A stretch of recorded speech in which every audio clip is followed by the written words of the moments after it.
Today's Thursday, February the 6th, and welcome to IGH Going Rogue. Guys, it has been an amazing past few weeks.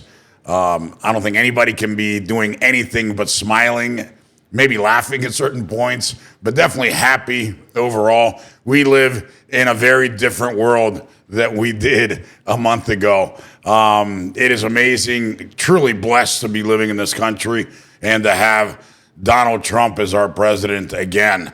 Man, Pam, boom, Elon, Marco, you name it, everybody.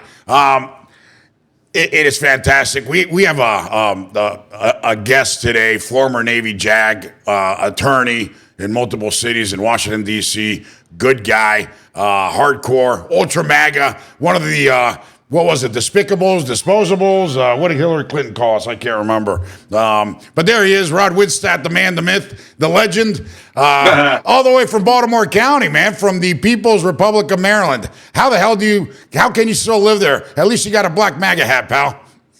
Well, actually, this isn't the black MAGA, it's One Nation Under God. Oh, very nice. Yeah, I like the flat brim hat. Yeah. If I could get one from the president, that would be awesome. Yeah, a flat brim black MAGA hat. Those black MAGA hats are cool as shit. Hey, Pam, dude, fuck. Yeah, she's fucking awesome, dude. She's awesome. And I know you had an opportunity to work with her as well in the 2020 thing. I did. So I know you like her a lot. Very impressive woman. Yeah, man. Yeah. She certainly was. And what do you think about those two main things she did right out of the gates, right?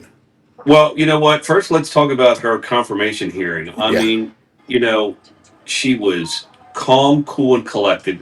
She didn't let any of those senators get under her skin. She held herself with dignity and grace in there and proved that she is, the right person at the right time. And yes, first two acts out of the gate, she knocked the ball out of the park. Yeah, man, and you know what? It's a good point that you bring up the hearings. We didn't talk about that on the air or anything. We purposely waited a little bit, to come back. Figured most of the people were going to be confirmed, but she was cool, but she was strong and she was firm, and she pushed back too. Right? She didn't take shit. Well, it's interesting. I've come to learn over the years of watching these hearings. My friend, I've introduced you to him before, Dave Jonas. He went through the confirmation process the last time when he was nominated by the president to be general counsel for the Department of Energy. And it really is just a show. It's an opportunity for those senators to try to make talking points and, little political victories. There's rarely a question that's thrown at those people. It's really more, let me just get my little words in. My soundbite, right? Yeah, exactly. So they can make it onto the nightly news. It's unfortunately, there's no substance at these hearings any longer.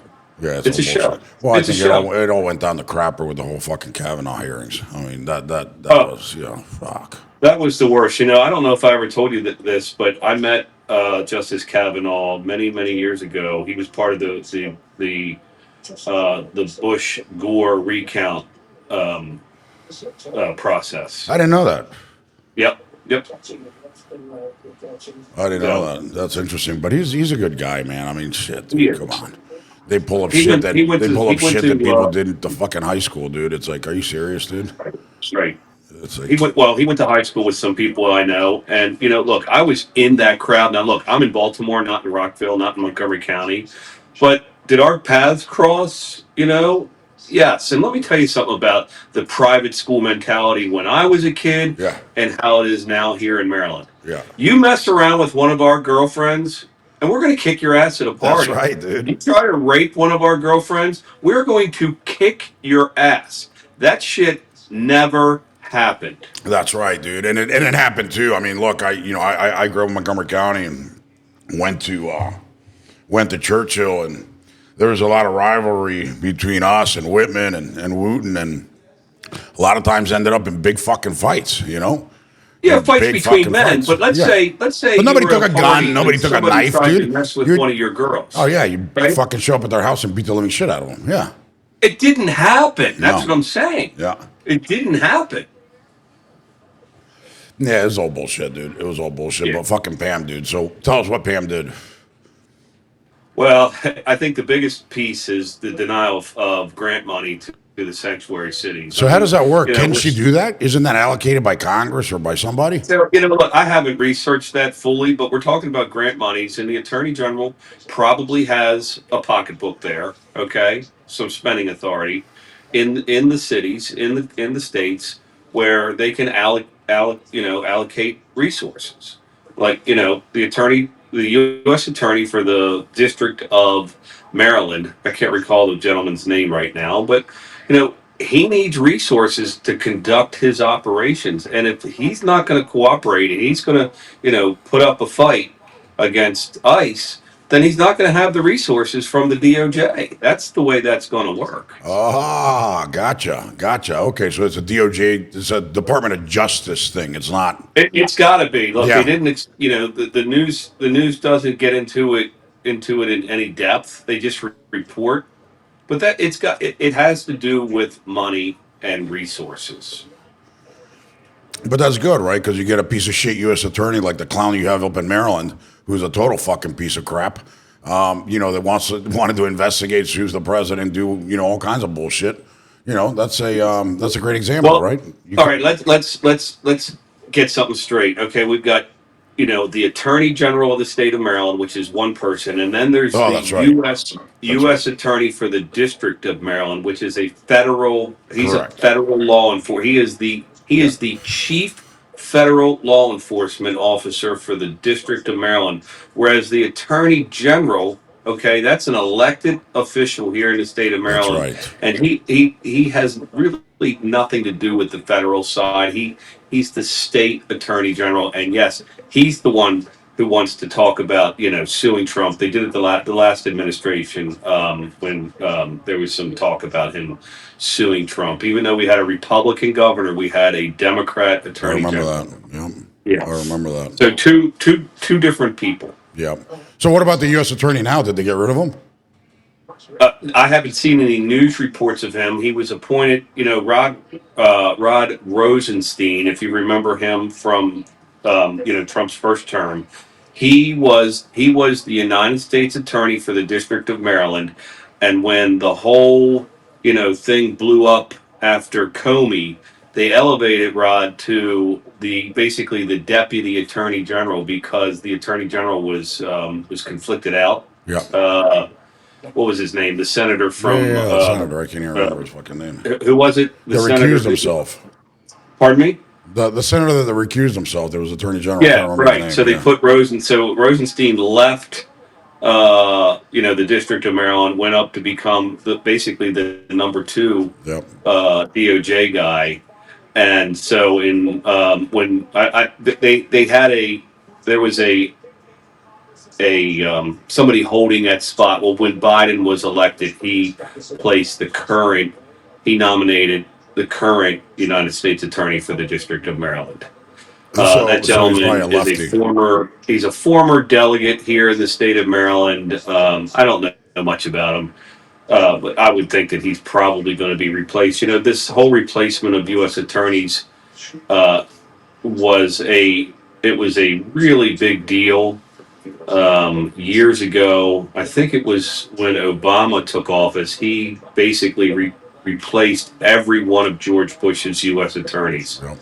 Um, and then when Trump took office the first time, he did not replace a lot of the U.S. attorneys in the various districts around the United States.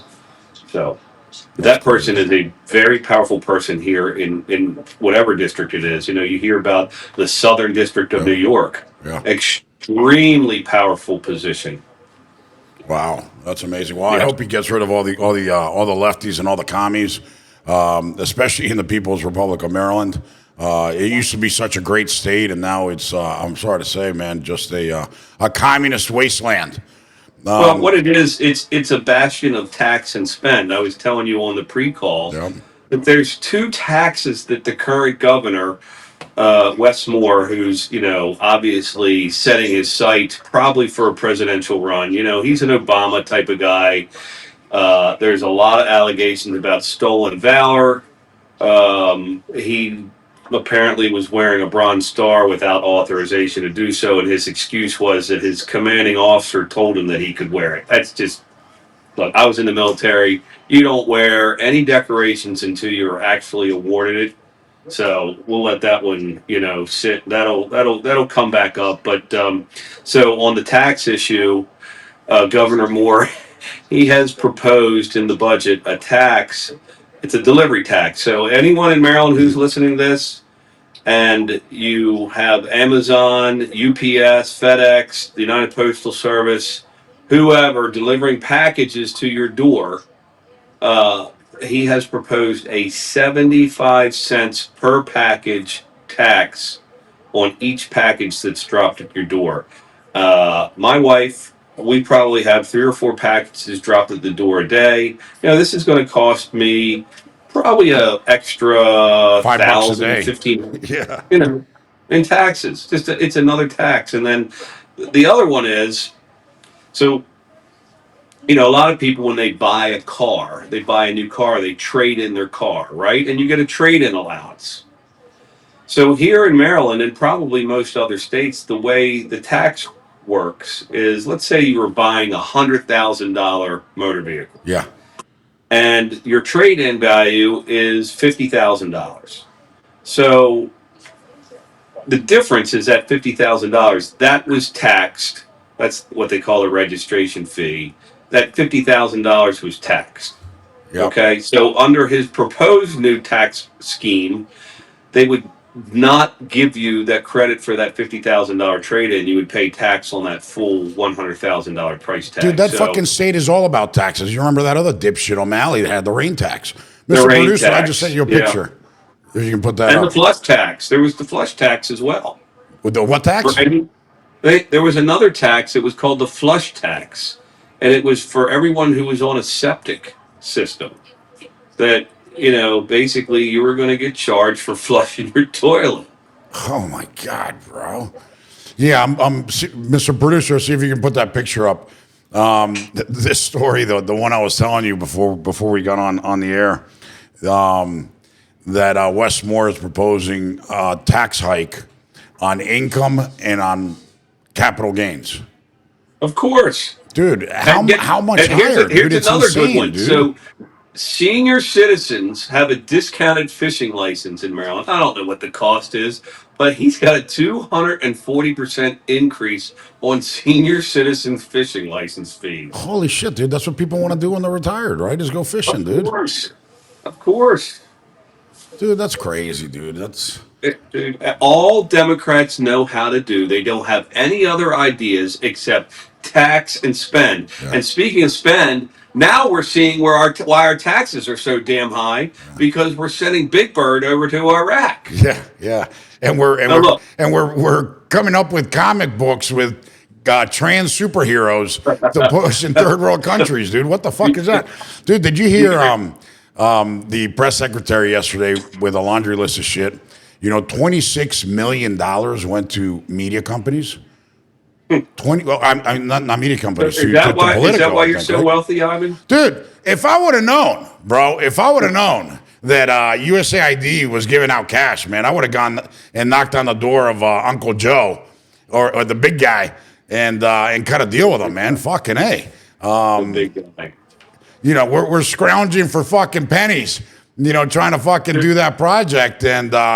And meanwhile, Politico's getting $26 million. That's fucking ridiculous, dude. And $26 million is across the entire federal government. USAID gave them 8.2 million. I mean, dude, that's fucking crazy.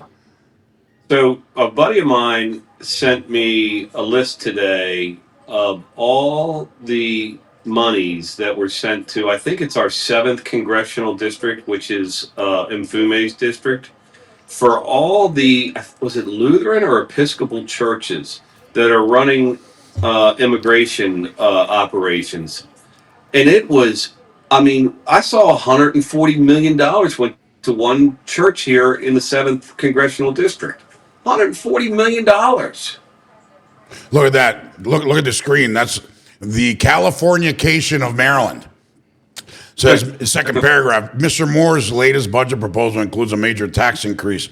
The state's top income tax rate would jump to 6.5 from 5.75 today on filers earning more than $1 million, with a separate 6.25 for those earning more than 500,000. The old 5.75 rate would still fall on taxpayers earning above 250, which in Maryland, fucking everybody filing jointly. Well, it's interesting here in Maryland, those top wage earners are Democrats. Yeah, yeah, they're all fucking part of the fucking deep state lobbyists and everybody living in fucking They Potomac, are. dude. You know? They are. No longer is the Republican Party the so-called party of the rich. We're the party of the common man. Yeah, man. Working class, Yes. brother. You Which know, is great. Which is great. I mean, look, I don't make a living using my hands. I use my mind, but I'm a Republican.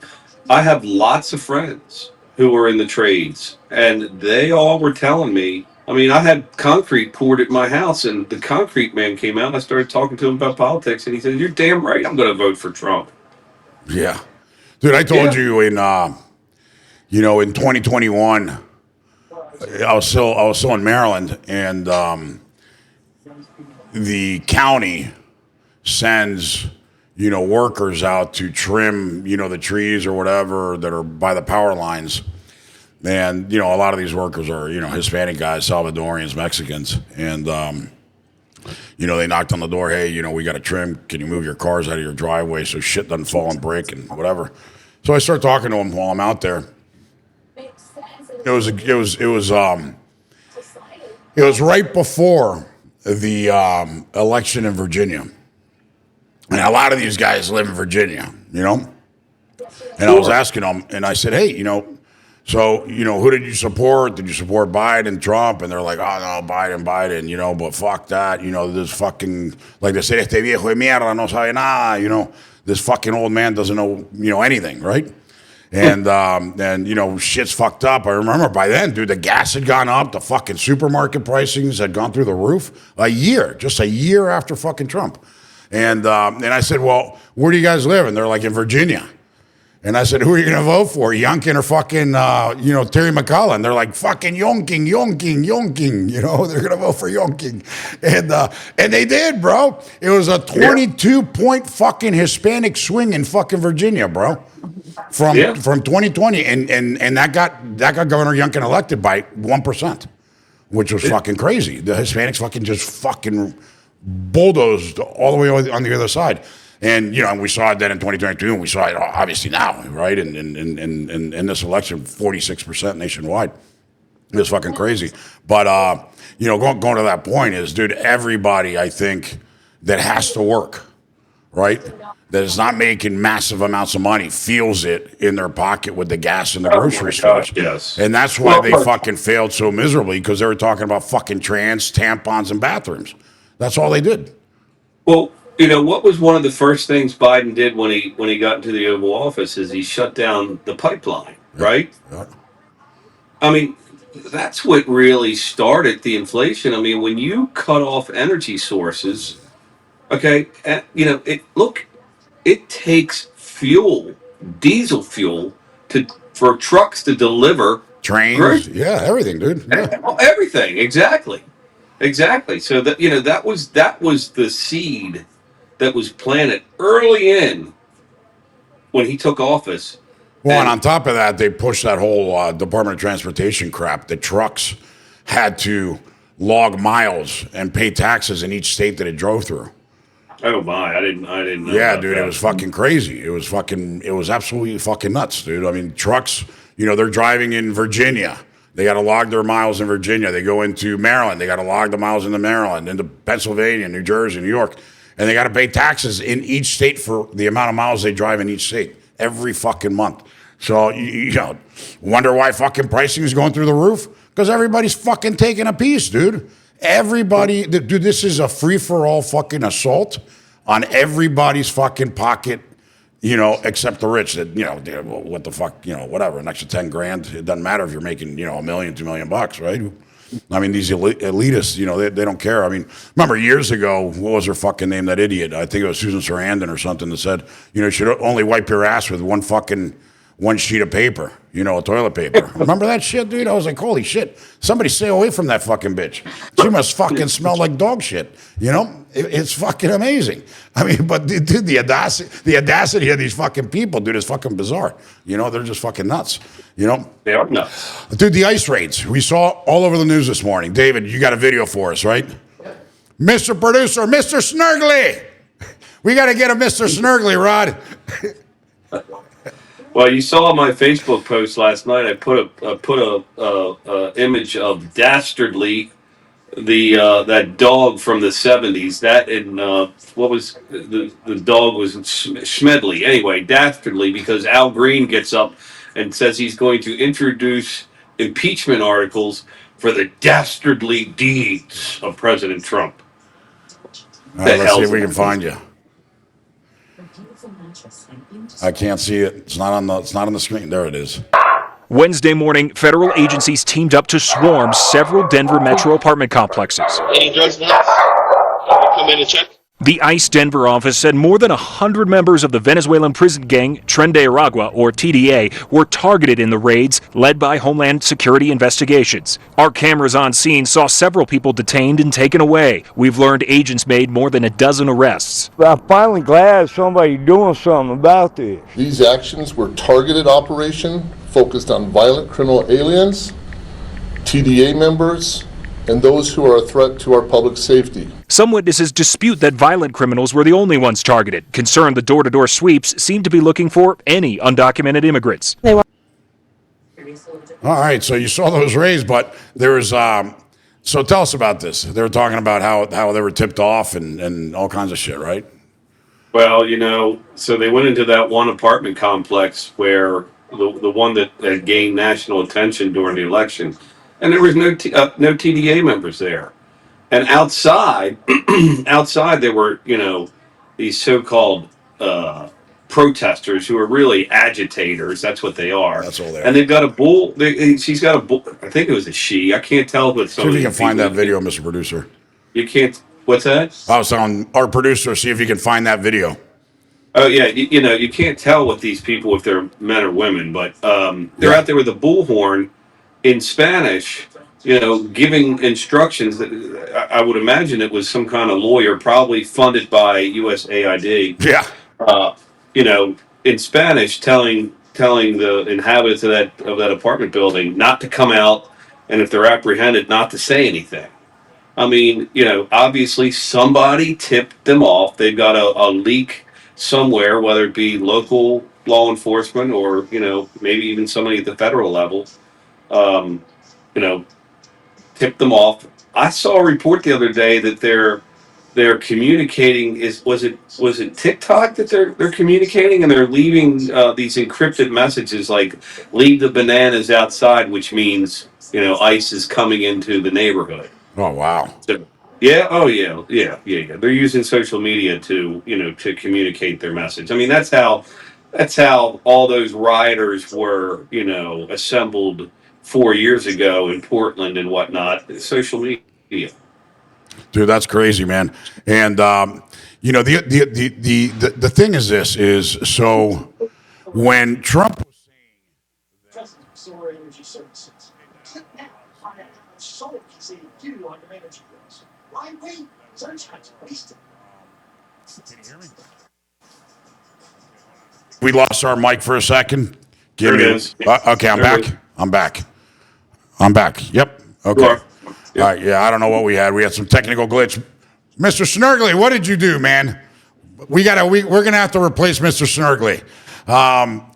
Anyway, so remember when Trump said that? The mayor of Aurora came out and said that's bullshit. There's no fucking gangs here, And then somebody else, I can't remember. I think it was on CNN with JD Vance. The host said, the president's saying that all these neighborhoods and buildings are taken over by this Venezuelan gang when it was really only 2 buildings. And JD Vance's like, oh my God, have can you listen to yourself? You're saying two entire communities. Only two. Yeah, only two in the United States of America are taken over by Venezuelan gang members. And so when ICE goes in, they have to notify local law enforcement for coordination. So you would have to imagine that the leak came out of the mayor's office. It had to have. What happens there? What's a legal thing? Because I saw Homan talk this morning saying that they're going to arrest people if that continues. Well, so it's aiding and abetting the hiding of a fugitive. So, if these people have warrants on them, detainers, okay? Right. Detainers. That's what a detainer is, a warrant. Okay? Detainer or retainer? No, they're called detainers. And Okay. let's say, somebody is, been arrested for DUI or whatever. Yeah. Yeah, whatever. And they've got a federal charge someplace else. They put the detainer on them, and that is supposed to tell the local jail, hey, we have detained that person. We have a detainer on them. But what we've seen with, the local law enforcement through, these sanctuary cities is they said they're not going to respect the ICE detainers. So they would let those people out. What's this governor? Is it the one up in Massachusetts who's saying that he's hiding a woman in his home, who probably his maid, Yeah. who apparently has some type of warrant out for him or her, and he's saying that he's not going to cooperate with law enforcement. That's aiding and abetting. Can he get arrested for that? Well, that's what we're talking about, aiding and abetting. Look, if you are a fugitive from justice, okay, and I hide you in my basement, that's a crime. It is. Is it a misdemeanor or is it a felony? Is it a misdemeanor or a felony? I'm sure it's a felony. A felony is defined. The definition of a felony is a crime in which the maximum punishment is more than 1 year. That is the federal definition of what a felony is. So, most crimes are a year. Wow. And can Honan arrest the governor of Massachusetts? He's got full police power. He does, right? ICE is a federal law enforcement agency. Yep. In focus, Trump border czar. Let me see Tom what you got. Homan. Look, Tom, I have so many questions. Not on the First of all, screen if yet. they're shouting and helping these people get away with bullhorns, how is that legal? We don't have it on the screen yet, People in miss. the streets. I know they can Okay. protest, but that's not what they're doing. Yeah, we can hear Harris. Exactly Yeah. right. When they come to they cross the line of impediment, and that's why I'm working very close, starting this morning with Department of Justice. All right, there we go. Yeah. All right, just In click focus, yes. Trump Just border whatever. czar, Tom Homan. Look, Tom, I have so And many just X questions. out. First X of all, out. if they're shouting and See where helping it these says people X? get away with bullhorns, Okay. how is that legal? All right, whatever. To get help from the Let's see people what in she the streets. says. I know they can protest, but that's not what they're doing. You're exactly right. When they come to they cross the line of impediment, and that's why I'm working very close, starting this morning with Department of Justice. And where do they cross that line of impediment? So they may find themselves in a pair of handcuffs very soon. So working with DOJ on that, get some legal guidance on that. I'm not an attorney. I know what guidance, SecOps yep. is about. I know what crossing that line is, but getting DOJ back up on that. So it's something we're looking at right now, Harris. We're not going to tolerate it anymore. This is not a game.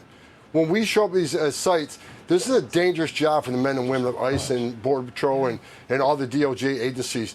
To have that type of interference puts our officers at great risk. Not only the officers, it puts the aliens at great risk because anything can happen when we take our eyes off the. All right, so what happened? It won't let you. It won't let you run it. No, well, let me run. Let's let it actually take off the ad blocker. Yeah. So take it off. Who cares? Yeah, I could hear it. Yeah, but let's see the video because he talks exactly about that piece that I was telling you about that you were talking about, the aiding and abetting. Well, he's talking about impeding a law enforcement operation. And what he said, it's Trump interesting. border czar. All right, let's see if we can get the ads off. In focus, Trump border czar, Tom Homan. Look, Tom, I have so many questions. First of all, if they're shouting. Can't get it? Fuck it. All right, whatever. Oh, you do? All right, Mr. Snurgley. They're gonna run the ad on us. Attention That's super fine. markup So just- shoppers. It's about time we paid everyday low prices, like at Aldi, not increasingly high So prices just mute it for while potatoes. we talk. Whatever. Anyway, so go ahead. Go ahead. You were talking about aiding and or Well, impeding. yeah, well, impeding. So what is interesting. What Holman was saying is they are asking DOJ for a legal opinion on whether or not they can arrest those people and what the charges would be. And it immediately reminded me of when those assholes went out to Kavanaugh's house. Yeah. Okay. Yep. And they were, essentially threatening them, threatening the judge, and the DOJ did I nothing remember with that. the people. I remember that. Nothing. Yep. Did they ever ask DOJ for an opinion letter whether or not they could be arrested? No, because they had no desire to arrest those people for committing a crime. So they didn't ask for the opinion letter. So Holman is being smart before Here we go. Here we puts go, some- Ron. Here we go. We got the video queued up now. So let's go. Oh, okay. All right. Focus Trump border czar Tom Homan.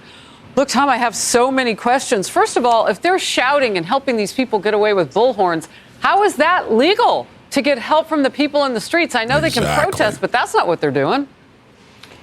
You're exactly right. When they come to they cross the line of impediment, and that's why I'm working very close, starting this morning with Department of Justice, and where do they cross that line of impediment? So they may find themselves in a pair of handcuffs very soon. So working with DOJ on that, get some legal guidance on that. I'm not an attorney. I know what SecOps is about. I know what crossing that line is, but getting DOJ back up on that. So it's something we're looking at right now, Harris. We're not going to tolerate it anymore. This is not a game. When we show up these sites, this is a dangerous job for the men and women of ICE and Border Patrol and all the DOJ agencies. To have that type of interference puts our officers at great risk. Not only the officers, Absolutely. it puts the aliens at great risk because anything can happen when we take our eyes off the goal here. So we're addressing that immediately today. I'm addressing OPSEC today, Operation Security, and how these leaks are happening. We've already identified how this operation got leaked. I'll deal with that today. Interesting. All right.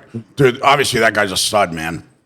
He is, and the thought that was running through my mind. If you looked at those ICE officers and those law enforcement, they're fully up armored. Yeah. Okay. Yeah. And then you've got people close by on a bullhorn who are not armored. Look, this is a war type of zone. I mean, these operations that they're conducting are exactly like the door-to-door combat that happened in Iraq. Yeah. In Fallujah. It's Yeah. exactly the same. And if civilian attorneys, I would think that woman who was on the bullhorn, Yep. is probably a lawyer from Catholic Charities or one of the other religious. Casa, Maryland. Casa, Maryland. Yeah, right. There's going to be a situation where there are bullets flying because these gangs are dangerous. This is not. I was about to say that because joke. these gangs are criminal assassins. They have guns. They have weapons. Yeah. They could find themselves shot. Look, when you get involved with a criminal gang, they don't hire attorneys, okay, to send you a lawyer letter. Right. They just shoot Right? you. Exactly. So So it's somebody also standing out on the street who's not armored and not protected is really taking their life in their own hands. And the other thing, Rod, is it is impeding, but it's also making law enforcement's job more dangerous because now they got to Well, they don't protect care about that. these They don't care idiots about that. as They well. don't care about that. Yeah. They do not care about that. They think they've got some kind of moral authority to go out there and give, legal advice. So Pam, I know Pam. I've met Pam a long, long time ago. Very, very much at the beginning of her career when she was running with Rick Scott back in 2010.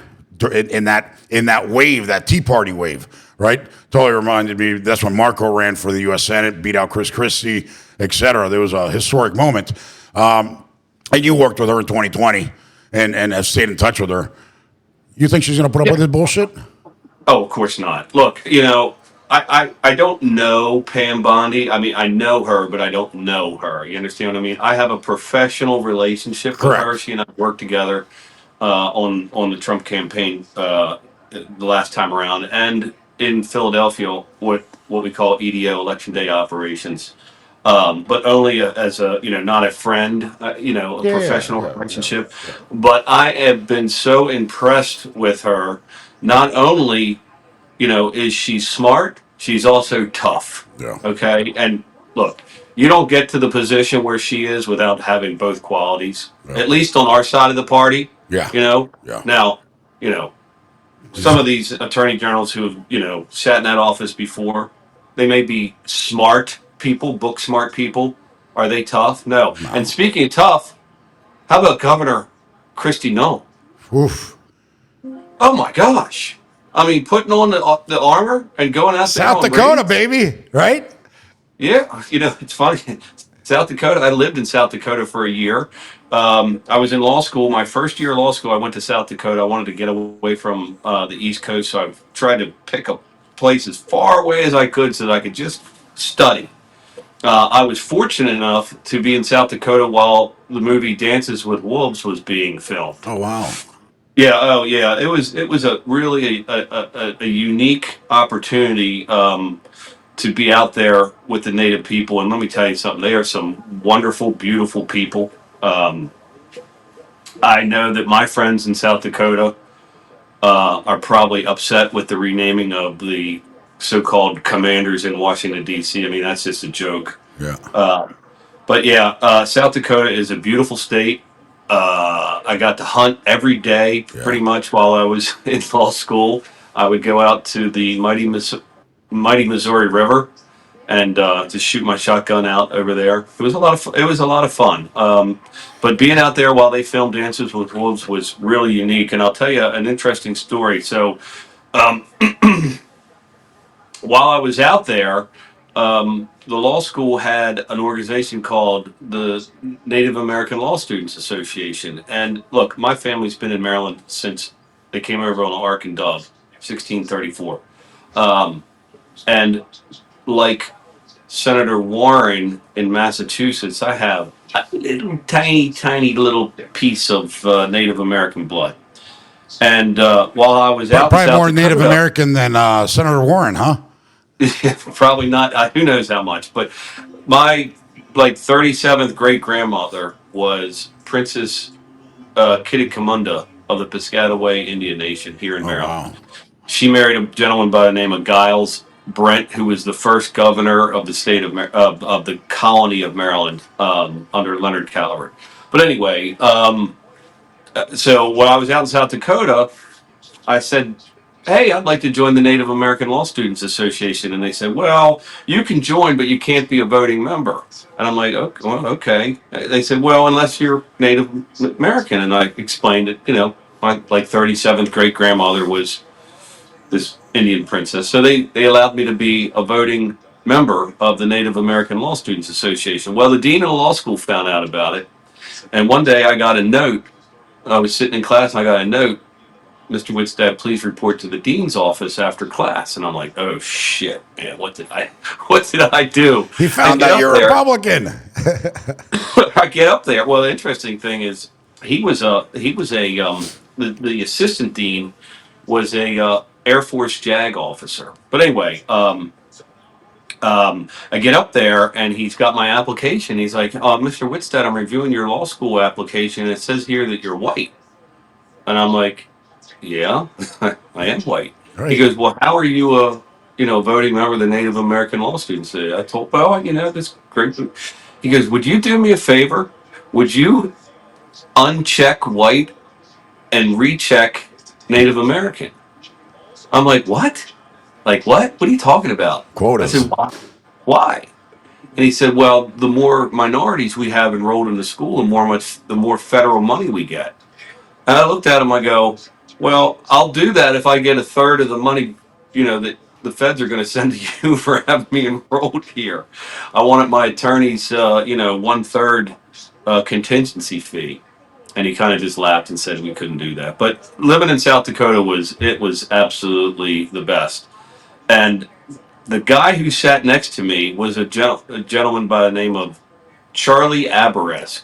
And Charlie is a practicing attorney in Rapid City, South Dakota. His father was Senator Aberesk. and Charlie was married to the widow of one of the Sioux men who was killed at the Wounded Knee, um, federal assault in what was it, 72, by the way, and I think Biden pardoned Leonard Peltier on the way out. I don't know if you know who Leonard Peltier was, but he was involved with the Wounded Knee assault out in Rapid City. But anyway, Charlie was a really interesting and cool guy. And because he was married to this Native woman, who, as you know, Native people are sovereign nations within the United States, Charlie was hand selected by President Reagan. And Charlie's a Democrat. He was hand selected by President Reagan to go to Iran and help negotiate the release of the Iran hostages. Wow. And Charlie was a buddy of mine. He and I keep in contact. He was a really neat guy. I mean, the fact that he went over and helped with the release of the Iranian hostages, I thought was just super cool, super cool. That is, man. And we know, and we have a friend in common in South Dakota. Even the Democrats are not. Oh, yes. They're not moonbats over there. They're more Republican now than Democrats. Our friend Jeffrey Hazlett. I know he was super happy with Kristi Noem getting the nomination. I know for a while he was like, hey, Trump should make her his VP, and look, she's head of Homeland Security, so that's a big shoes to And fill. she's doing a great job. Like I said, look, this conversation started because I said, how tough is she? Because we're talking about Pam. how tough the. We just lost Rod. He'll come back. But anyway, so we were talking about that. Oh, there he is. So, we were talking about Pam and how tough, and is she going to put up with that bullshit? I don't think so, right? No, I think she's gonna see what Kristi Noem's doing, and she's not gonna put up with any crap. Now, I don't think she's gonna go on political witch hunts like they think she is. That I think the days of the weaponization of the DOJ are over. Yeah, they're over. Yeah, but back to Homan. In his consultation with DOJ does have legal grounds to have these people arrested, right?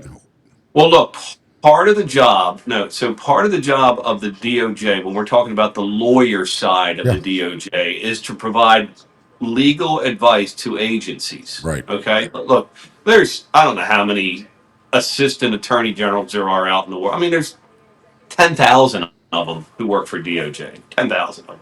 But there's a department, or there's attorneys who are assigned to ICE who write legal opinions to operate. Sorry about that, buddy. I got texts and telephone calls coming in. That's fine.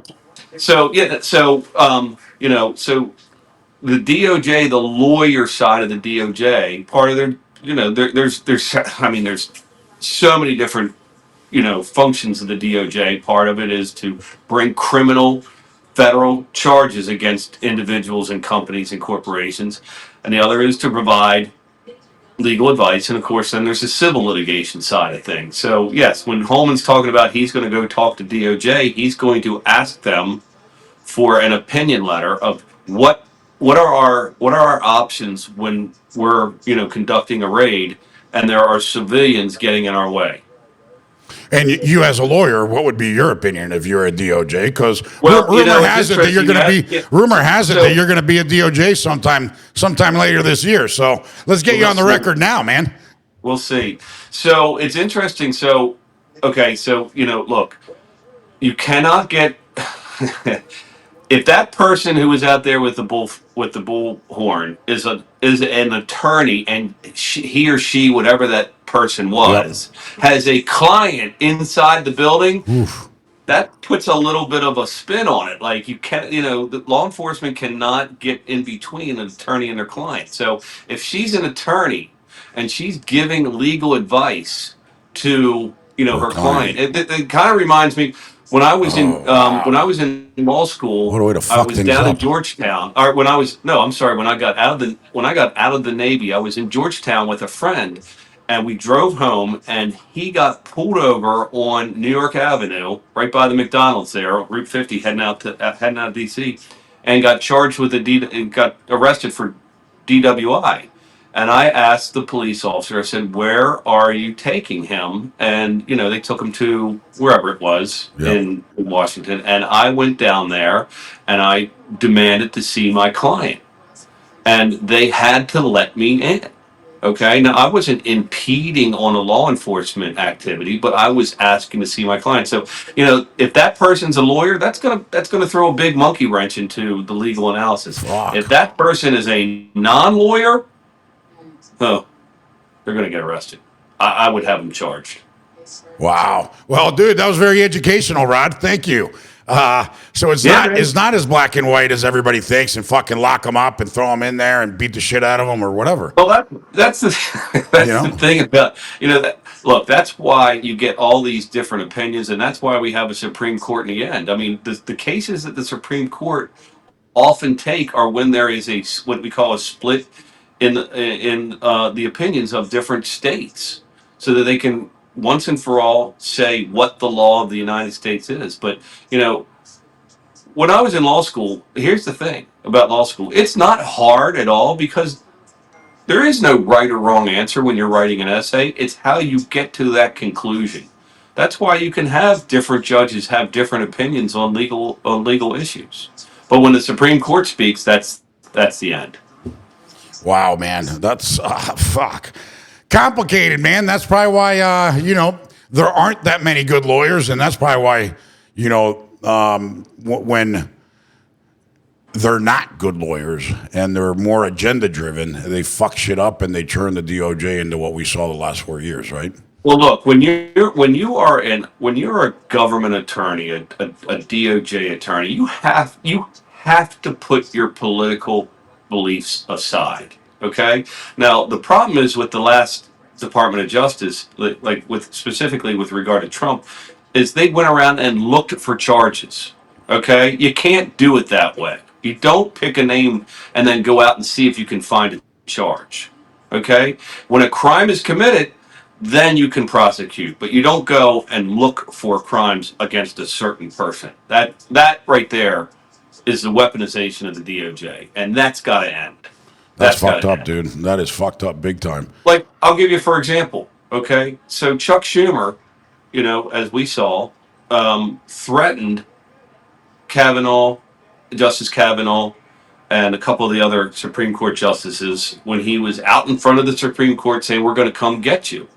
Okay? If he gets charged for that crime, it's not that they went after him because he's Chuck Schumer. It's because he committed a crime. Mr. Producer, take a look at this tweet that I just sent you from the president. See if you can put it up. Actually, it's a tweet from Elon Musk, but it's a screen grab from Trump's post on Truth. By the way, are they still called tweets when you put something up on X? X's? I don't know. I mean, there you go. Look at that. Looks like billions of dollars. Can you read? Look at that. Looks like billions. Can you read for it? It's small on my screen. Can you read it for me? Yeah. I'm going to read it. So Trump posts on Truth. It says, looks like billions of dollars have been stolen at USAID and other agencies, much of it going to the fake news media as a payoff for creating good stories about the Democrats. The left-wing rag known as Politico seems to have received $8 million. Did the New York Times receive money? Who else? This could be the biggest scandal of them all, perhaps the biggest in history. The Democrats can't hide from this one. Too big, too dirty. Thank you, Mr. Producer. He's not gonna let go of that bone. He's not gonna let go of that bone, dude. Well, he shouldn't. Look, the amount of money that we are taxed, and look at the debt that this nation is in. Over 30 trillion. Yeah. Unbelievable. And here we are just sending money all around the world. Look, there are times when we have to send money around the world. There's no question about it. Well, and you heard Ron yesterday. I mean, there's a second agenda at USAID, which is, the CIA fucking, outfit, right? And then when I was telling you about it, you're like, holy shit, he said that on the air. And then fucking Jesse Waters came out with it last night. So, You know, you heard it first. You heard it first here. You know, but Well, I think but he it's watched true, your right? podcast, and then Jesse watched your podcast. No, you know, Megyn Kelly was listening to Battleground all those times, and he stole my fucking tagline. You know, but hey, it is what it is, right? But dude, So I do have to say one thing about the USAID. I yeah, saw where some monies were being sent. Was it in Gaza for rubbers and condoms? yeah. So I'm okay with that, dude. yeah, but I'm okay with our that. producer fact checked that yesterday, and it's not Gaza, the Gaza Strip. It's Yeah. Gaza, a province in Mozambique. So you know, Okay. yeah, but Well, still, look, dude, you can send $50 million in terrorist condoms, nations- dude. you Get can- the hell out of here. You can send contraceptives to terrorist nations, all terrorist people all the time. If it's going to, cease new terrorists from being born, I'm all for it. Yeah, they should just fucking be castrated. Fuck it, you know. Well, remember that's what a eunuch is. Okay, a eunuch. If you remember this, so in like Saudi Arabia, they have harems, right? Yeah. And they would put. You remember from the movies, it was always be some really big burly guy, and he's a eunuch. Look up what a eunuch is. Yeah, castrated guy. He's castrated. That's why he's in the harem, because he's castrated. Yeah, because you can't do anything to him. All right. Right, exactly. He's just there to protect. Right. That's crazy, bro. They should do that here to rapists. I don't know why they don't do that. That should be a thing, or chemical castrate them. So when I was in the Navy, okay, unfortunately, I represented a lot of murderers, rapists, and child sexual abusers. And the Army, Fort Leavenworth, one of my clients was a serial child rapist. And if I told you, I will tell you. So while this is when the Seventh Fleet was still in PI in the Philippines, right? He sexually abused his stepdaughters for years, and the command knew about it.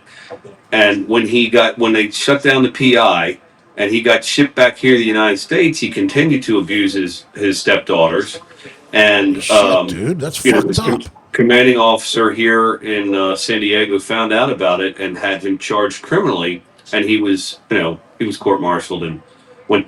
He's in Leavenworth. Well, when I was reviewing his record at trial, I noticed, oh my God, look how many times he's been to non-judicial punishment for, abusing his daughters while he was in the Philippines. And I'm like, what the hell is going on? Why in the world is this guy not getting criminally prosecuted in the Philippines by the Navy for the same conduct that he was criminally prosecuted for in the United States, right? Like all this later sexual abuse could have been avoided if he would have been prosecuted while he was still in the PI.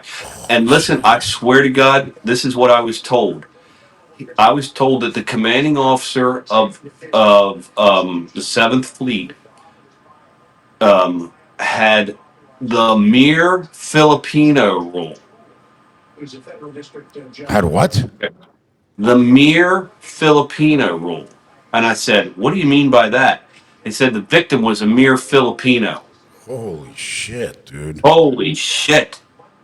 Mike, you gotta be kidding me. That's the mentality that our, admirals and captains of the Seventh Fleet had, that these girls were mere Filipinos. I mean, they're human beings who were serially sexually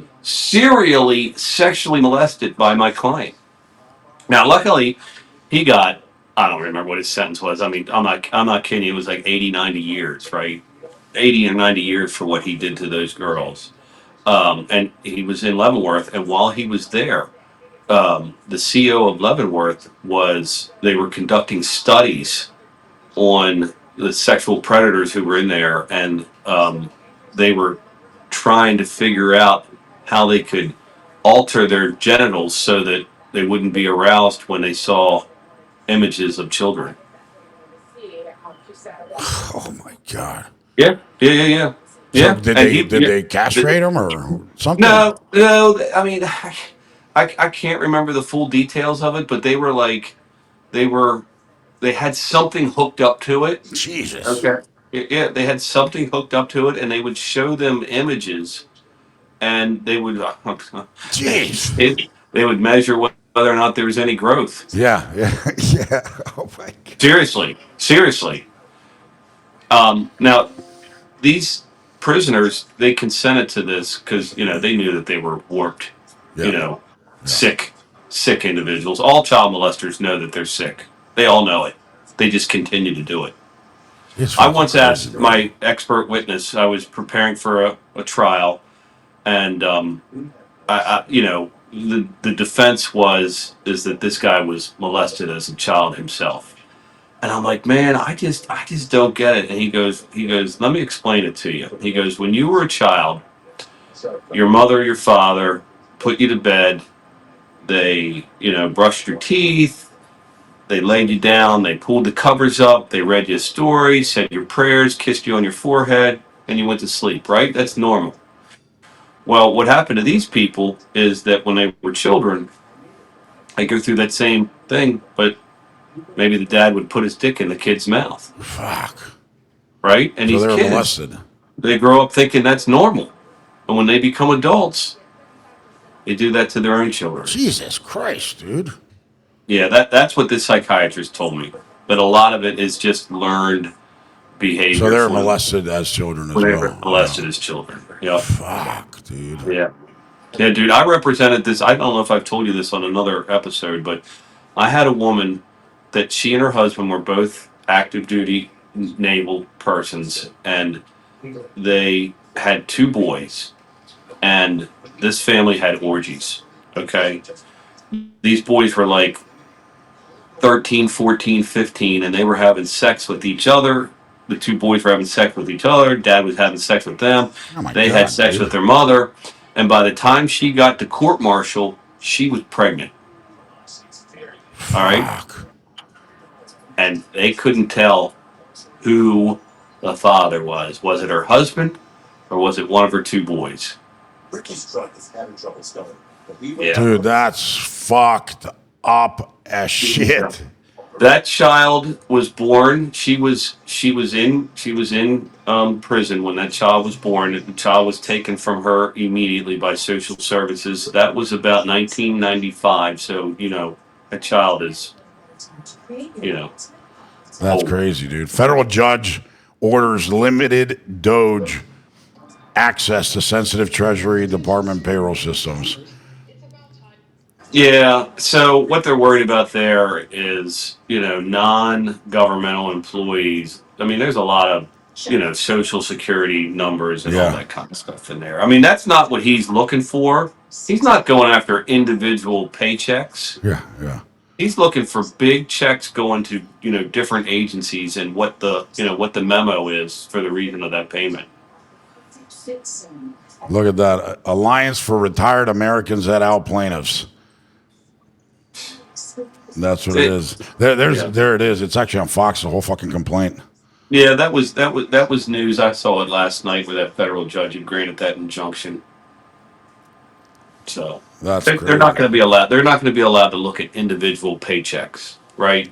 So so and so, I don't think anybody gives a shit about so and so that. at the DOJ, they're not going to be able to look at their pay history. Yeah. But that's not what they're interested in anyway. No, They're it's looking for where the big dollars are going. They're not looking at Exactly. rank and file government so going back to employees. Pam, right? Yeah. And DOJ, you're a lawyer, former JAG.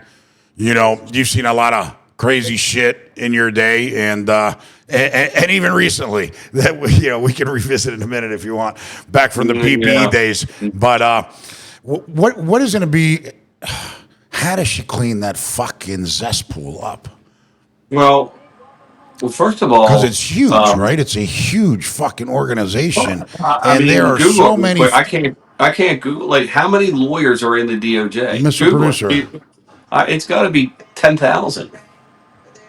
I'm not sure. Let's see what he Googles. But Yeah. dude, it's got to be so many people in there that are ideologues. And like I How said, many you're not lawyers, how many supposed to attorneys be in like the that. DOJ? You're supposed to be impartial. Yeah, but Justice obviously is they're blind. not, right? If you've ever been to the Supreme Court, Lady Justice, who's up there, has a blindfold on her. Yeah. Okay, there's a reason for that, and that includes, lawyers when you are a Over government 10,000, attorney. Rod. Over 10,000 lawyers.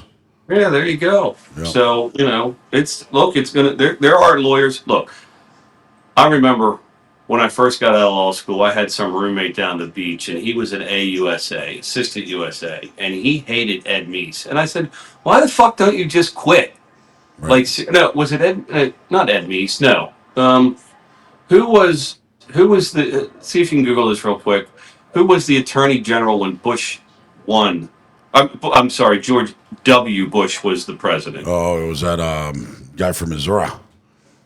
I'm drawing a blank right now, but this guy hated him because he was a very religious person, and he would start the day off in the DOJ with a prayer, with Bible study. And actually, this guy was a Ashcroft or Jew. something like that. Albert Gonzalez. Yeah, was it? Ashcroft. Yeah, was it him? Yeah.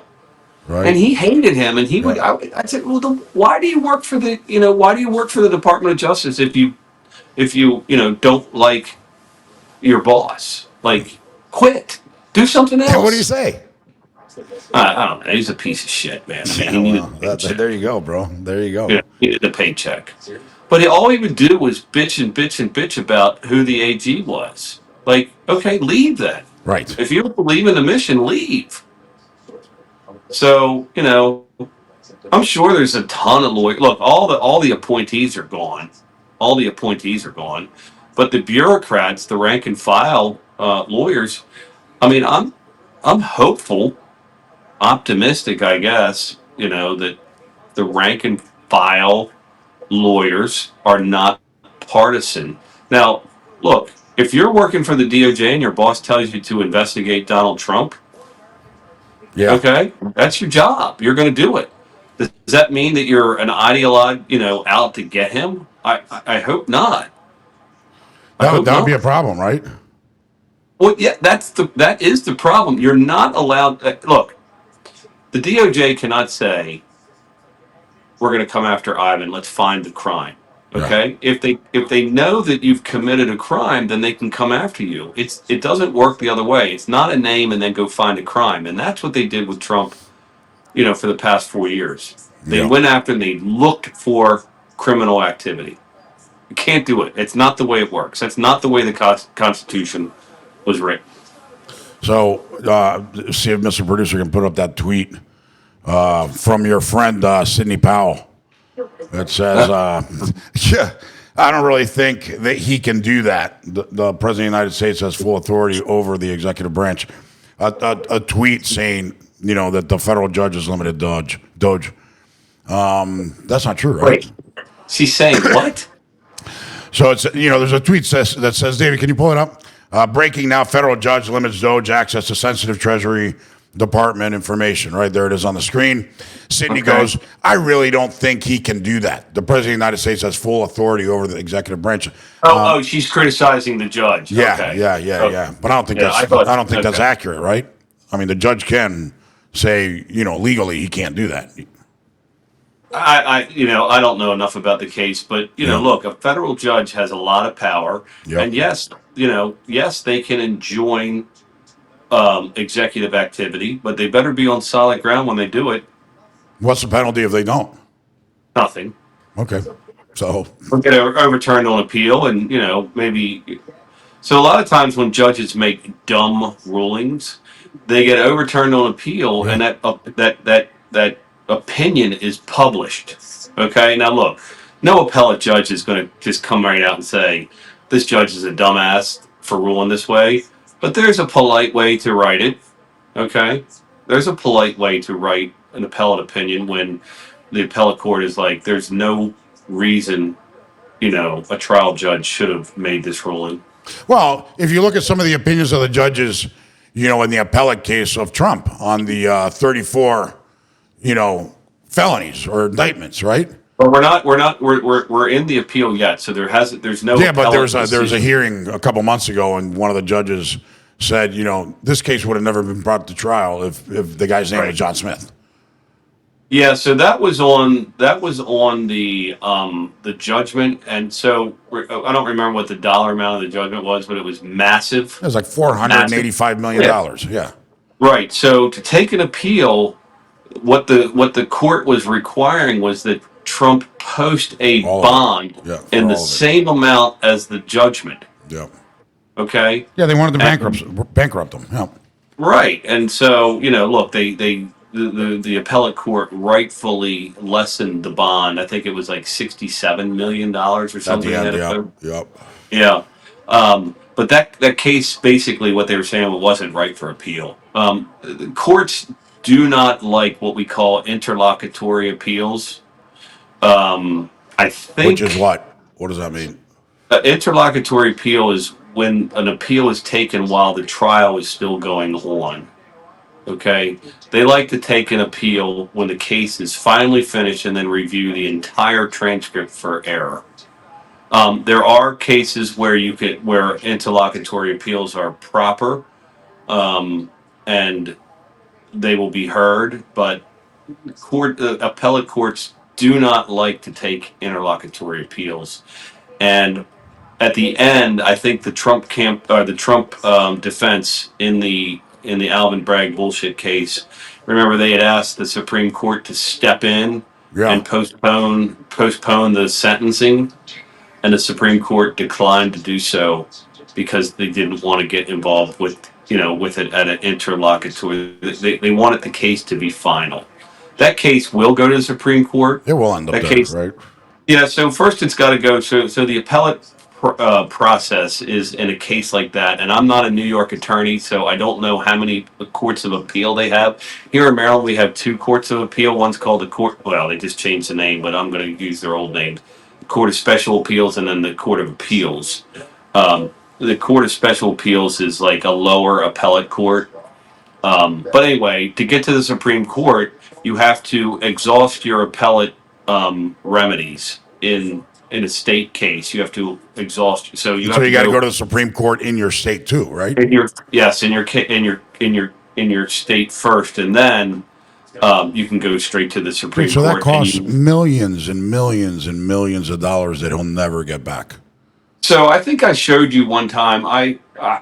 It will cost a lot of money. And so in 1994, when I was in the Navy, I filed what they call a writ of certiorari. Okay, a writ of certiorari is asking the Supreme Court to take the case. You do not get to the Supreme Court as a matter of right.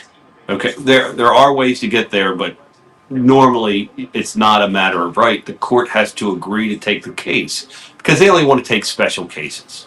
Okay, so you file what's called a writ of certiorari. So when I was in the Navy, I think if I go over there and look in one of my drawers, I could find my writs. I took two cases to the Supreme Court, and this was in like 1994, 1995. The government printing office who printed the the writs once we wrote them, they had to be in a very specific format. Um, the bill, the bill for just the printing and the binding of the writ, and this is again in 1995, was like Jesus $65,000. Christ, dude. $65,000. Okay, the Supreme Court has very specific rules on the size of the paper, the font that you have to use, the spacing. I mean, it's crazy. Like I'm not sure if I had it here. If I had it here, I could show you what the font is. It's very special. It's not on your computer. Okay, that Supreme Court font, and so when you file that writ, you're not just filing one. You have to. I don't remember how many it is, but it was back then. It was Like like 100 copies or something, right? it was like 600 copies. Holy shit, dude. What? Well, first of all, so there's 9 judges. Yeah. Okay, They're each, staffers, right? each of the judges has about 5 law clerks who work for them. Right, so that's 45 copies right there. Then, of course, you got to send a copy to the Library of Congress and to the other side and to all parties. But the main part is all those copies went to the law schools. Oh, wow. Mm-hmm. So your writs are in law schools and in the Library of Congress right now. Yeah. Oh, yeah. They're out there. Wow. So one of the cases, we, I got Justice White to write what's called a dissenting opinion, where he said he was interested in the case and wanted to bring it up to the Supreme Court, but the rest of the justices said no. So both of the cases I filed writs of certiorari, they were denied at the Supreme Court. But it was a great learning experience for me. Now, Dave Jonas, our friend who's appeared on your show before, Yeah. Dave and I worked. Excuse me, 1 second. Dave and I worked on a case that he got certiorari granted, and Dave actually argued a case in front of the Supreme Court. That's amazing, dude. Hey, so outside of your professional, legal, I guess, commercial practice, you played a huge political, legal role for decades, involved in a lot of campaigns, including 2020. I don't know if you want to really talk about that. Probably not. But, you supported so many presidential races and others as well. How does somebody that's running for office get a hold of you? How do you work? Do you just advise campaigns, advise the candidate? What is your role in these things, and how do you take on clients? How do you decide to take on a client? Right. Well, so if somebody's running running for U.S. Senate here in Florida, or for state Senate, or for school board or whatever, and they say, you know what, dude, that dude's a fucking boss, dude. I need to fucking hire that guy because all these fucking other guys are fucking jackasses. How do they get a hold of you? How do they retain you? How does that work? Yeah, so you're gonna laugh at this, but it's the work that I've done for governors, presidents, senators, whatever. I've never charged them. Holy shit! Yeah. Don't give out your information, man, because everybody's gonna be calling you from around the country. Yeah. So when we have what we know is going to be a contested election, very tight, like this last one was. I've been a member of the Republican National Lawyers Association since I got off active duty. Okay, now RNLA is run by a gentleman by the name of Mike Thielen. He's done a fantastic job. I don't know how many of us are members of the RNLA, but generally speaking, what will happen is the RNLA will say, "Hey, we need some lawyers here, there, whatever." Now, with the presidential stuff, because I've done it so many times, right? So many times, including the Florida recount, right? Well, it's the Florida recount, yep. But what we call election day ops, and then the potential for litigation after the election day. That's where really my experience has come in. Yes, I've done the recounts. I've done them on the state and the federal level. The last recount I did was for Rick Scott and Governor DeSantis. We were in Broward County. You might remember the lady. She looked like a skunk. She had black hair and then this white stripe that went down the middle of her hair. She was the the skunk. She only was Ron Winsack can come up with that analogy. Holy shit, dude. She was the chair of the Broward County Election Board. Yeah. Right. She was a fucking lunatic, by the way. Yeah, Oh dude. God, we went down there, and it was the craziest situation. Like when there's all these protesters out in the parking lot, right? Well, they're all quiet all day long until the lights of the cameras come on. Then they start beating their stupid drums and dancing around like making a scene. So there's that whole fiasco going on. But we as attorneys, we have credentials. We're fully credentialed. We can go in there and we can watch the recount. Now, what I found interesting about that, let me back up for a second. So on that ballot, it was a 4-page ballot. Okay, it opened up like a menu or a book. All right, and on the first page of the ballot was all the instructions about how to vote. Okay, and down on the bottom, on the front page, was one ballot or one election. And I don't remember if it was DeSantis who was down there or Scott that was down there. But down on the bottom in 2000, that was Jeb. No. This was Rick Scott And Rick Scott's election. Okay, yeah. Rick Scott. when he became senator. Yeah. And Yeah, that was recent. Yeah. DeSantis was running for governor against that crackhead. Yeah. Remember that Yeah, crackhead? yeah. They They found out got arrested in like a crack house and all that, naked with some dude. And yeah. So the issue was on the front page of the ballot in Broward County. It was all instructions except down on the bottom right hand side, and then you open up the ballot, and then it was all where to vote. Well, your typical dumb, lazy person didn't look careful. Everyone was like, wait a minute, why did Scott get so many votes and DeSantis didn't? Or why did DeSantis get so many votes and Scott didn't? I can't remember which one it was. It's because they didn't see that piece down at the bottom. They opened up the ballot and started on the top of the inside. Right? Yeah. So it's called an undervote. Okay. The undervote was like, it was weird. So, we go down there and we're watching the ballots get reread, they're getting scanned. And I noticed that the election workers are bringing in these tote boxes, okay? The ballots are in these tote boxes, and they are like a plastic box that the top kind of integrates and sealed, okay? Like locks down together. And then there's one of those snap locks on top of it. It's not really a lock, it's like a safety pin. It's like a big safety pin that it's a clip that keeps it together, right? So, in order to get into the box, you got to break the clip open, and then the workers would pull out the ballots and they'd run them through the machine. No big deal, right? So, me and my friend were out in the parking lot watching these idiot protesters, and I'm just kind of kicking around in the parking lot, and I look down on the ground, and I'm like, what the hell is this out here? Those pins were all over the parking lot. Holy shit! So they've been popping them. They popped them out in the parking lot. So we started asking around, and I'm like, so what happens when these ballots leave the voting place? Yeah, precinct. I kid you not. They're put in those boxes, and then they are given to Atlas Company. I'm like, what? Like, county election officials are not moving? No. We hired a moving company. Holy shit, dude. I'm like, wait a minute. They're just going into the back of a truck? A moving? There's no chain of custody here? And I've got all these busted out clips all over the parking lot here? Like, what in the hell's going on?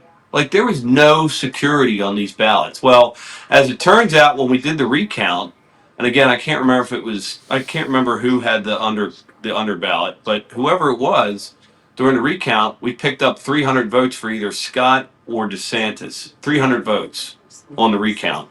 Amazing. And that woman, there's a deadline when you do a recount. Sarasota, no, what's the capital of Florida? Not Sarasota. Tallahassee.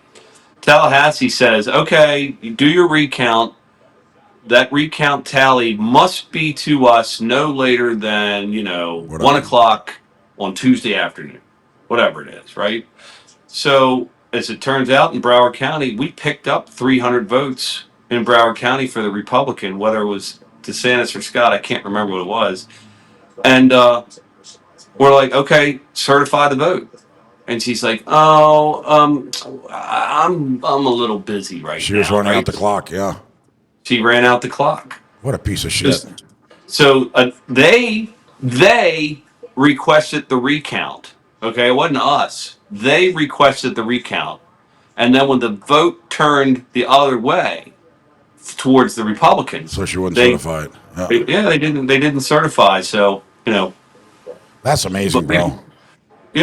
So this is not hanging Chad stuff. This is, this is fill in the little oval. Yeah. The scanners. I have photographs of the scanning machines on my picture. So you walk in, and it's a warehouse, and they've got plastic chairs and tables set up where they're having these so-called hearings because we had the right to challenge any ballot that we wanted to, and if you challenge something, then they'd bring it out in front of the whole group, and it was like this open air thing. But Um, in the big warehouse, they had this huge glass wall set up, and you would stand there by the glass wall and watch the ballots be, the election workers, taking the ballots out and sending them through the machine, scanning them through the machine. So really nothing to see there, That's but crazy, bro. That's crazy. yeah. Hey, dude, this Doge Yeah, thing it keeps was on interesting. blowing up. David, I sent you a couple of tweets there. He is uncovering more and more. Look at that. 186 billion dollar errors. Look at that. And where'd they go? 51 billion to Medicare, 50 billion to Medicaid, 43 billion to federal pandemic unemployment assistance. 21 billion, almost 22 billion earned income tax credit. These are errors. Paycheck to PPP loan forgiveness, 18 billion. Yeah. I mean, dude, it is mad. Dude, it is crazy. Hey, Ivan, can you do a commercial break real quick? Yeah. Go ahead and run out. We'll stay on. Yeah, we'll stay on. Go. He's got to take a piss. Bathroom breaks, man. You gotta do one of those redneck things where you connect it to like a bottle with a hose or something. But hey, Mr. Producer, why don't you open up Twitter and let's see what's going on Twitter, man? Because it's crazy out there. The amount of stuff that's happening, it is fascinating. Just open the whole thing. Oh yeah, we saw that. Yeah, that's crazy. Look at that. So they were pushing.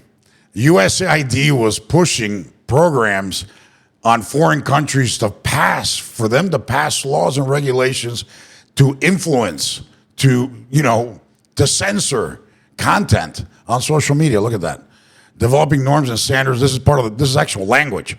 Legal and regulatory framework and better social media content moderation is necessary for a healthy information ecosystem. I mean, it is crazy.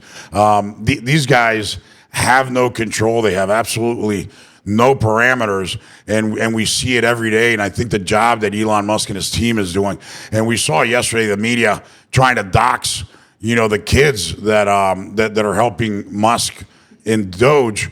They named 5 kids that were like I don't know, in their early to mid 20s, super smart, but they doxed them, put their names out, put their faces out, to try and intimidate these kids to, I guess, quit. I don't know. I mean, it's the media is disgusting. Is absolutely fucking, dude. They're vile. They are vile fucking people. What are the laws on that, man? On outing and doxing people. I mean, what? I mean, the media who yesterday blasted the 5 kids that are working in Doge. Their names and their faces and, all that crap to try and scare these fucking kids that one of them is as young as 19. The older one, I think, is like 25 or something. And you got the others that are in between, like, low to mid 30s, 20s. But they put them out there, to fuck with them, to try and intimidate them. I mean, dude, seriously? Well, so it takes me back to the Atlanta bomber situation, right? Do you remember that? Yeah. And the media jumped on I can't even remember. Yeah, his name. the guy, the security guy. Yeah. Or the young man who went to the was it the Right to Life march? Yeah, the kid, the Covington kid. Yeah. When the media publishes false information about an individual, like the privacy laws are different between a guy like me, who's a private individual, and somebody like some celebrity. They don't enjoy the level of privacy that somebody like me or you or your son. Well, I don't know, man. We got to take this offline, but you remember there were a lot of stories pushed out there about me that I took $40 million from the government of Venezuela and embezzled them and had a fake payroll with 350 employees of friends and family and stole $20 million from the Republican Party and shit like that. I mean, there's libel and slander laws that are out there that protect people. Like, that's why, like, you can say anything about Trump, and there's really nothing that he can do about it. I mean, you can call him anything, or anyone who's in the public realm. as long as it's not done with malice, you know, Well, it's all done with malice. well, yeah, but the privacy laws are different for public figures. Okay, so these young people who are working for Dodge, if their privacy is exposed, yeah, they may have a cause of action against the media. Even if they're part of this Doge agency, and I guess They may. special I'm like, look, employees or whatever. they've got a right to privacy. They do, You right? know? Yeah, of course they do. Now, and if the media says anything false about them, then they've got, a libel or slander case. The difference between libel and slander is the spoken word, libel is the written word. Yep. Amazing. Hey, Rod, it's always a pleasure, brother. You're an encyclopedia, a professor of law, and a stud. We still never get to the decoys. We gotta touch that next time because you have a collection of that stuff. It would be a lot of fun. I don't know where he went. I guess he just. Oh, there he is. He's back. Yeah. He's back. Yeah. Rod Winstead is like water and oil when it comes to technology, guys. Hold on one second. There he goes again. But anyways, man, we always have a good time with Rod. He shares so many stories, legal stuff. Look, if you're running for office, you're doing a lot of. There he goes. Look at those decoys. Fascinating story. I know you wrote a book about him too, right? I did. Yeah, this is a bird that was hunted on over during the Civil War on the Chesapeake Bay. Are you being serious? Oh yeah, yeah. This is old. This is 1850. Wow. Well, let's do that next time. Let's go through that. Make sure you got some cool stuff to show us. I know you set up a podcast studio in your new firm's office, right? I did. When is that going to go live? Man, I'm sorry, my text keeps going off. That's all right. I hope certainly very soon. So people will be able to follow you on all the platforms and when they want to hear law, right? What's that podcast going to be about? Well, so it's interesting. I wanted to call it the Star Chamber. Okay, and if you know anything, there was a movie called The Star Chamber back in the 80s. It's pretty interesting. It was about a judge who has to let go like some child rapist on a technicality. And he gets all upset about it. And he goes to his chief judge. He's like, I had to let this guy go. He was a piece of shit. And he goes, well, it's about time I introduce you to the Star Chamber. And the Star Chamber was a bunch of judges who would sit around and talk about, these despicable cases that they had to let these people go on technicalities. And then they would decide whether or not the person was actually guilty or not. And they always found them guilty. And then they would hire a hitman and go out and execute them. Holy shit. So that's what the Star Chamber was. So I was like, okay, I'm going to call this the Star Chamber. I think that's a pretty cool name. Chamber being what a judge sits in. They sit in their chamber, right? Yeah. Yeah, and star being, they're all stars. And then I didn't do anything on it, and somebody else started a podcast called The Star Chamber. Oh, wow. That's amazing. Yeah. All right, Rod, well, I appreciate you, brother. We'll connect. And we got to start scheduling something, on an ongoing basis, so we can have these legal conversations. There's so much happening, especially now. And everything the president's doing, there's going to be a lot of contention and a lot of activists that are going to try and slow it down, contest it. We already saw one judge do what it did. So we're going to need a good lawyer to come and explain to us, non-lawyers, what that all means, because we all hear different things from a lot of people that, frankly, aren't lawyers, and just have opinions. I mean, look, Sydney, I guess, is a lawyer, but, she's got, I guess, her opinions as well. But we love hearing from you, bro. When she made that statement, she was talking about the judge can't do that, right? She wasn't talking about the president can't do that. No, she was saying the judge can't do that because POTUS has overall absolute authority over the executive branch, but the judge can do anything it fucking wants, right? So it is what it is. But we'll talk about it next time, bro. That's the checks and balances system. Yeah. That's the whole thing is, the courts check the executive and check Congress. That's right. All right, brother. We got to run. It's been a pleasure. Roddy, until next time, bro. Catch you later. All right, take care. All right, guys. I hope everybody enjoyed that. Rod Whitstad is a friend, but he's also a kick-ass lawyer. As you heard, he's been doing law since the Navy. He was a Navy JAG, and then afterwards in politics and obviously in private practice. But his political experience is fascinating. So if you're running for office, you might want to get a hold of him. Like you said, he's never charged any of these people, but there are obviously very high-profile races like presidential races, senatorial races, gubernatorial races. But if you're looking for a good, political lawyer, Rod's your guy. Anyways, I hope everybody enjoyed the show, had a good time, learned something, and we'll see you guys tomorrow.